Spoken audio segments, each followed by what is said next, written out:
economically important infectious diseases of goat. First of all, we will see what disease is basically. It is any deviation from normal health. So any deviation from normal health, we call it a disease. If we see in case of livestock similar to human beings, they suffer a lot of disease, whether they are infectious or non-infectious diseases. In case of infectious diseases, they may be of contagious nature, or they may be of certain other infectious diseases that do not spread through contact. There are certain factors that are responsible for these diseases. If we try to understand, it basically forms a triangle that we call as epidemiological triad. When host, that is the animal, say for example, goat or sheep or cow or buffalo, we call it host. Then the agent, it may be any type of infectious agent like bacteria, like virus, like fungi, like protozoa, or any other kind of infectious organism. Then they interact under suitable environmental conditions and a disease is produced. In absence of these suitable environmental conditions, no infectious disease will occur. Say, for example, HS we have in cattle, buffalo, sheep. If it is not hot and humid, that means stressful conditions, then HS, hemorrhagic septicaemia, will not occur in this goat or sheep or cattle or buffalo. These are some of the diseases that have been classified under as per the infectious agent that is responsible for causing them. Like we have bacterial diseases in case of goat, like brucellosis, enterotoxemia, then caprine contagious pleuropneumonia. Likewise, there are some of the viral diseases like PPR, then FMD, foot and mouth disease, then goat pox, then ORF.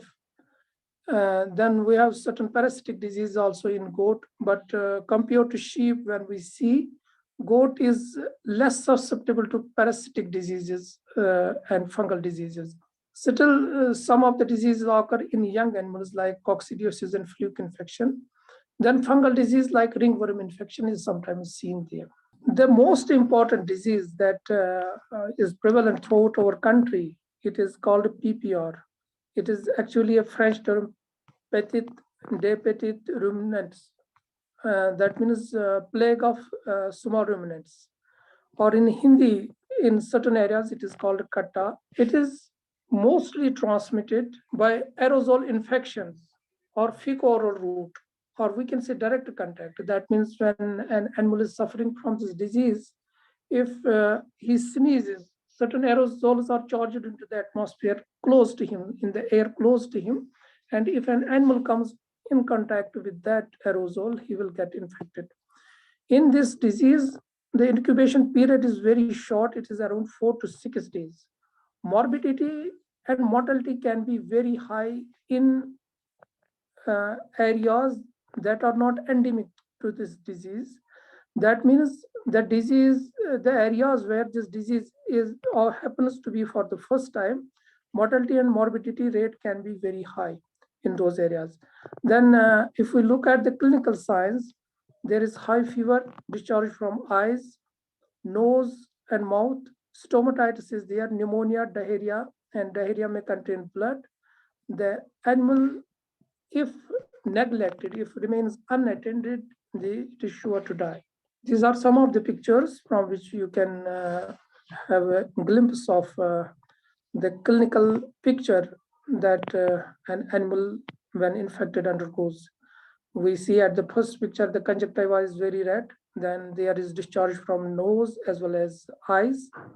Then profuse nasal discharge, which is initially serous first, then later on turns mucopurulent.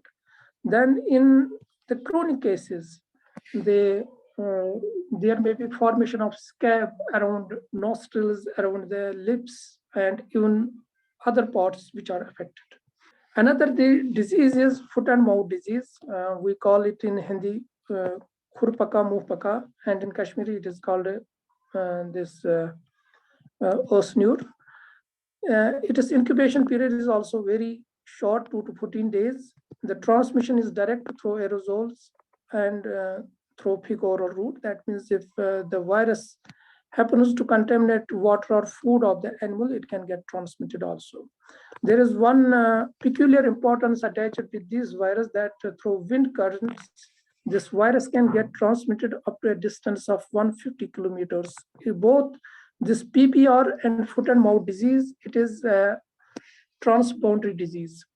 In foot and mouth disease, sheep and goat particularly happen to be the intermediate hosts.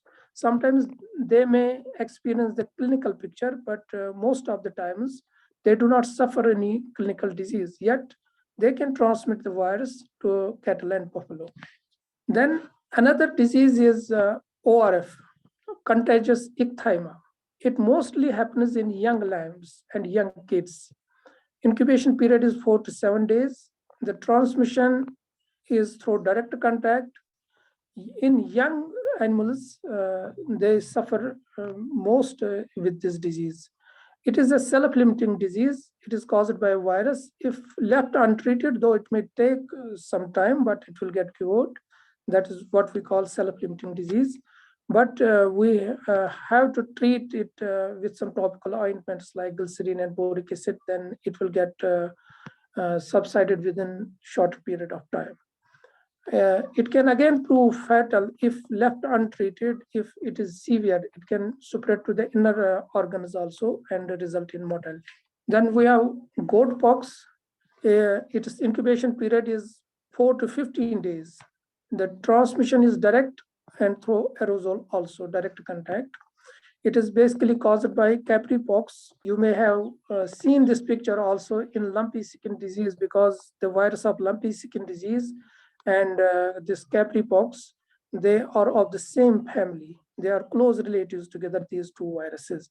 In the first picture, you will see certain red areas, what we term in pathological terms as rubellae.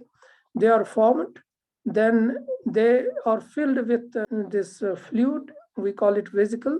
Then these fluid-filled vesicles become purulent, that is, they are filled later on with pus, we call it purulent in the third picture. Then the last picture, that is of tail, these pustules, pus-filled vesicles, they rupture and a scab is formed on these wounds. These lesions heal under a scab, and ultimately the animal may heal completely. But in certain cases, they may complicate. Secondary bacterial infection will happen, and it can result in mortality. That means death of the animal. There are certain bacterial infections. They may happen. They are reported and throughout the country in case of sheep and goat, particularly of public health concern is this brucellosis in goat, because this disease is caused by Brucella militensis, and it has a zoonotic implication. It is the most serious strain, most pathogenic strain among the Brucellae found in animals. From zoonotic point of view, I mean to say that these organisms can get transmitted from animals to the humans and cause various health issues. The Brucella militensis is transmitted through ingestion, that is fecal-oral route, or through even aerosols. It can also get transmitted, but that way of transmission is limited. And through semen as well, it can get transmitted. Its incubation period is very long. It may range from weeks to months, because only those animals will show the signs of this infection which are pregnant. In case of non-pregnant animals, they don't suffer any clinical history. They don't show any clinical signs, because this Brucella militensis happens to when it infects an animal, the animal aborts in the last trimester of pregnancy, that is in the fourth or fifth month of pregnancy in case of sheep and goat. So they abort. That is the time where we notice that there may be some cause of concern. Maybe it will be Brucella, or there are 2-3 other infections that can lead to this abortion. That is the only stage when we notice that animal is suffering from this infection. Otherwise, all the animals, whether they are male or female, which have not given birth to any young one, they remain unaffected till they get pregnant. However, in case of chronic infections, adult sheep and goat, especially in case of male ones, they can have orchids, that is, their testicles will get enlarged. They can have carpal hygroma, that is the area around the knee. It will get bulged and enlarged with fluid. These are minor signs, but the major sign of this infection is that animal will abort in the 4th or 5th month of its pregnancy. And when the disease spreads throughout the herd, you can witness an abortion storm. That is, a majority of the number of animals that are pregnant, they may abort. Then we have CCP. It is mostly found in the temperate regions of the country like Jammu and Kashmir, Himachal Pradesh, then Uttarakhand is there, and even the northeastern states. This CCP is very much important in case of goat because it is a chronic wasting disease. Once an animal gets infected, it cannot thrive well. And there is one peculiar way to identify this disease. If you lift the back limbs of the animal and lower its head, a serous fluid will drain out from the nostrils. That is a way to identify this disease in the field. Its incubation period is 2 days to 4 weeks. Then it spreads through close contact through inhalation of the aerosols also. Another bacterial disease that goes unnoticed because most of the animals that suffer from this infection remain subclinically infected. They shed this organism through their feces and become a potential source for other healthy animals. This disease is called Johne's disease. It has again zoonotic potential, that is, it can get transmitted to human beings, and the disease in human beings is called Crohn's disease. Its incubation period is very large. It can range from months to years, and it is mainly transmitted through contaminated feed and water. That is, an animal which is infected, it will excrete feces. If the feces find its way in the feed or watering trough, then it becomes a source of transmission for other animals. In this case, the animal may feed well, it will consume well, but it will face a chronic wasting disease. That is, it will not put up any weight.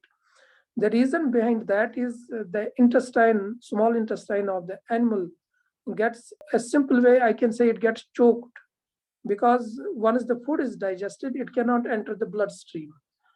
You can see these pictures at the bottom. The intestine gets corrugated and it becomes very thick and becomes less permeable to the food that is digested in the intestine. As a result, the animal suffers continuous diarrhea, and the nutrients in the digested food, they are not absorbed and are excreted straight away. This way, the animal becomes chronically wasted, and it becomes a source of infection to other animals as well. Then we have mastitis. It is another bacterial disease. In sheep and goat, it is mostly caused by Staphylococcus aureus and is mainly transmitted through environment, that is the shed, that is the bedding or the fecal material that's lying on the floor, that acts as a source of this infection, and through teat orifice it can find its way into the udder of the animal. And its incubation period is very less, maybe within hours or half a day or a day. When the bacteria happens to enter into the udder tissue, within a day it can lead to clinical symptoms. That is, the udder will get inflamed, it will be hot and painful, the color of the milk will change to around like coffee color or urine color, and you will see that if you press the teat of that animal, it is ejecting simply a watery secretion. Then if the case is severe, the animal may suffer systematically. That is, it will have fever, it will be off feed, and so will not respond to any stimulus that promotes it to feed or drink water. Then if this case is left in untreated in acute cases, one thing is sure that the udder will become non-functional and there won't be any secretion of milk.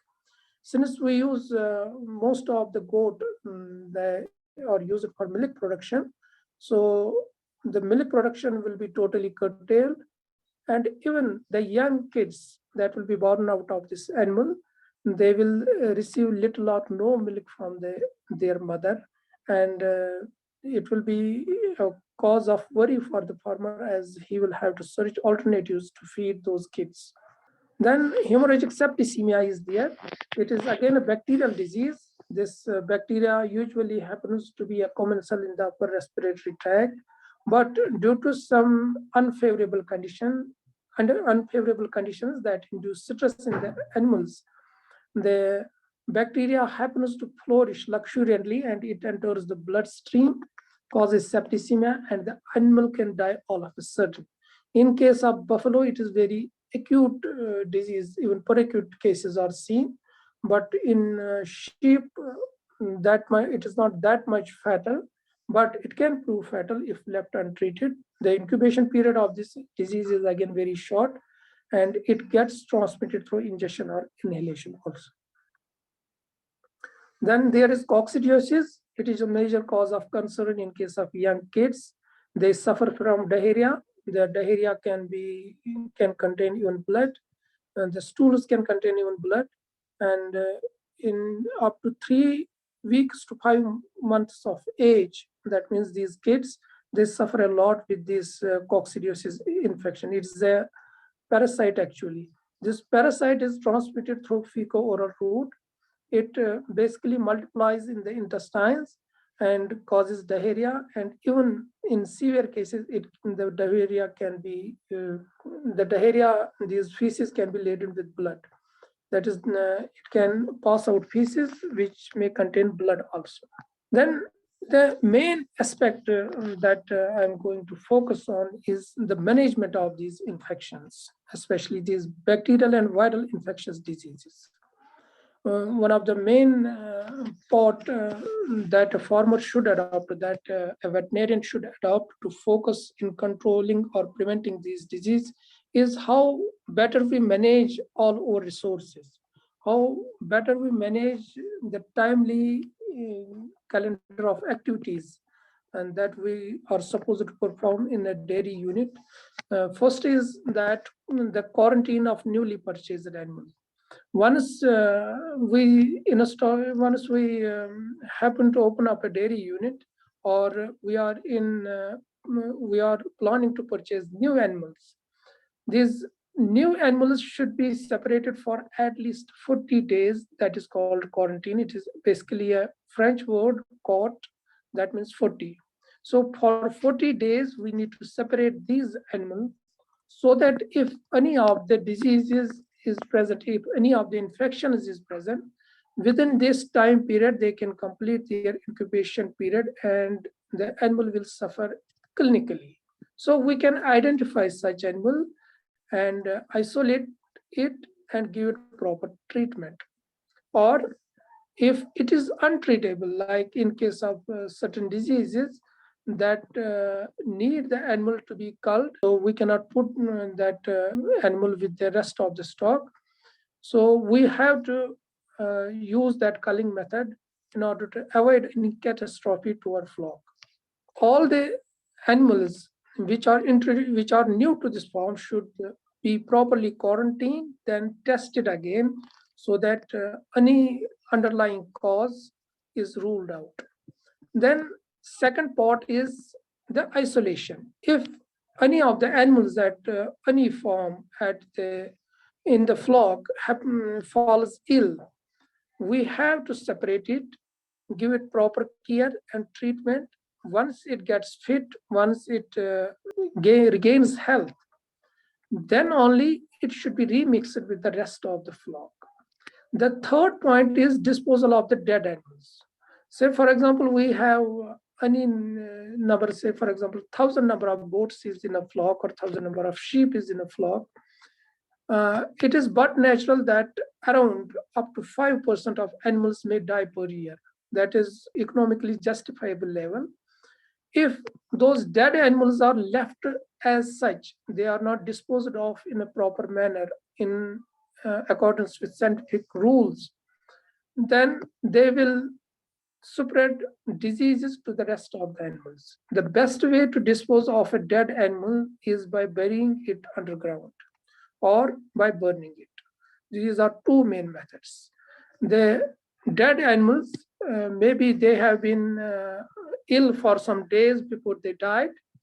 Since they are kept isolated in certain sheds or what we call sick animal unit, that sick animal unit again needs to be properly cleaned. It needs to be disinfected, and all the bedding material that used to be give comfort to this ill animal, then that along with that bedding material, it should be disposed of, and the surroundings and the unit again should be disinfected properly so that the spread of diseases is prevented.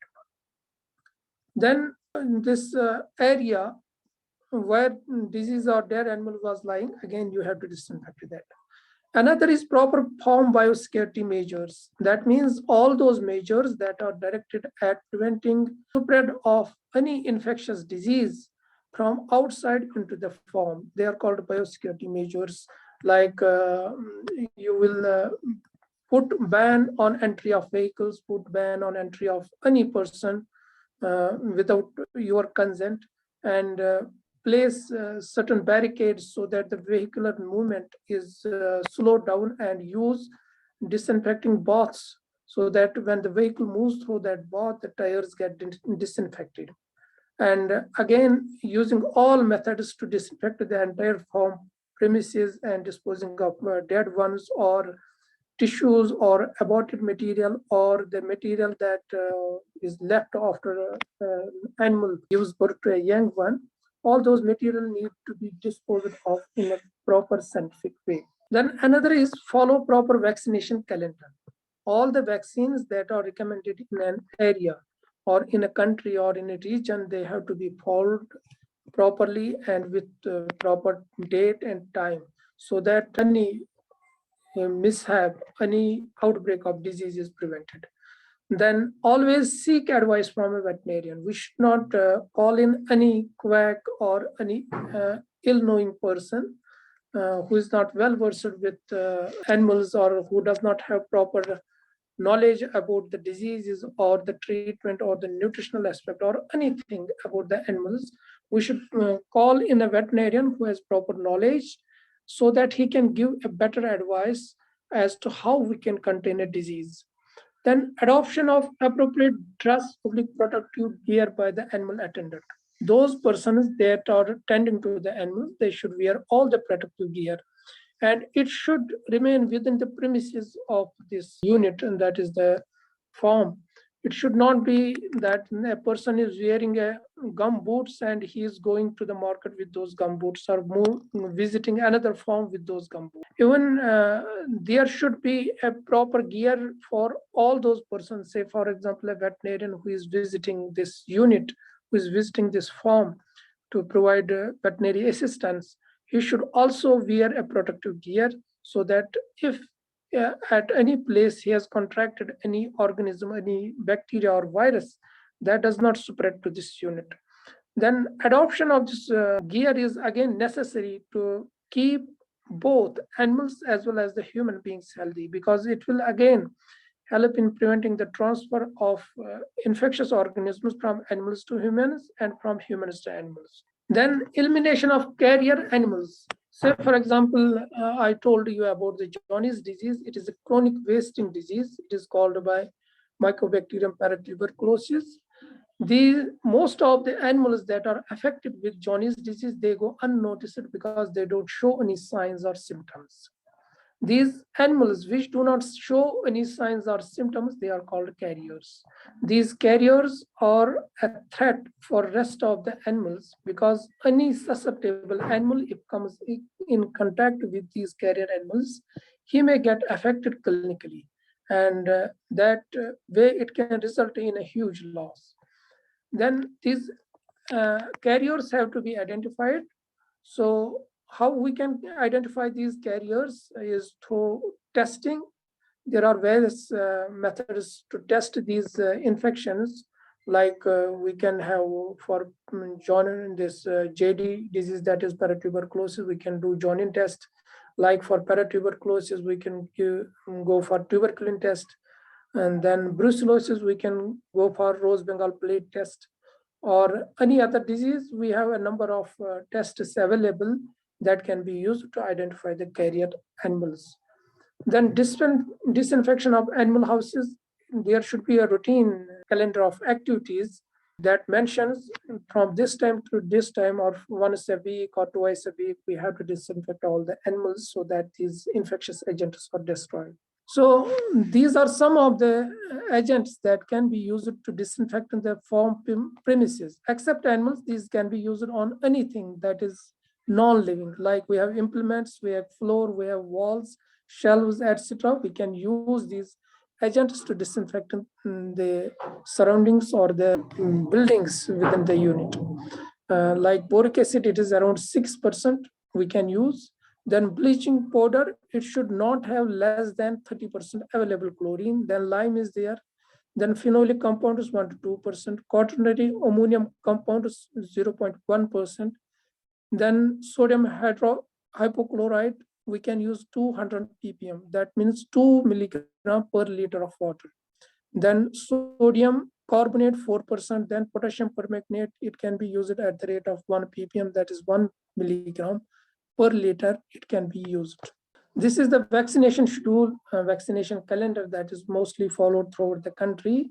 However, there are certain vaccines that are used in endemic areas only. Say, for example, anthrax in J&K, it is not prevalent in sheep and goats, so we don't use this anthrax vaccine here.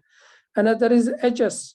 In Kashmir region, HS is not prevalent, but in Jammu region, HS is prevalent. And in other tropical and subtropical regions of the country, HS is prevalent. And anthrax is mostly prevalent towards the southern regions of the country. PPR, however, is prevalent throughout the country. So vaccination is done both in sheep and goat at an appropriate age of 3 months of kids. And then it is repeated once in 3 years. Then foot and mouth disease at 3 months of age, then it is repeated twice yearly throughout the country. Then goat pox is again there. It is done initial vaccination at 3 months of age and above, and once annually it is repeated. Then CCPP is another vaccine that is used only in endemic areas. It is used at the age of 3 months and above and repeated annually. This is the vaccination schedule that every farmer should follow if he has to run his unit or his flock on economically profitable lines, so that he is able to reap maximum benefits from that. Thank you very much.